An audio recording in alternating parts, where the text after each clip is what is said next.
sakit kung nakuha namin na papunta lang dyan tao. Oh, sige. Minit. Ito po ang aming bahay. Ito mga haywan. Oh, kaway naman, kaway naman. Padadala na sa Pinas to.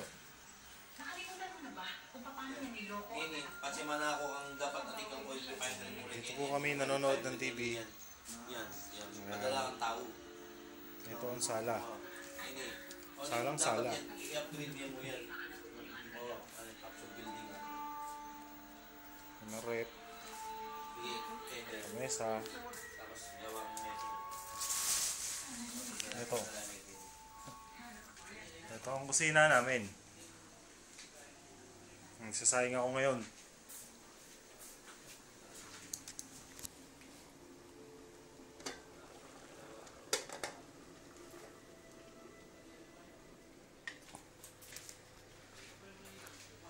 Ito, dalawang CR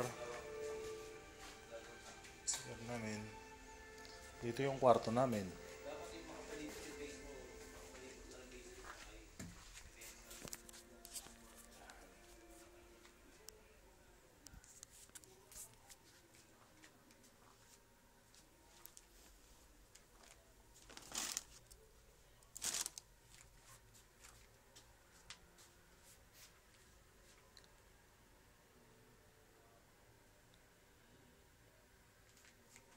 Kama ko.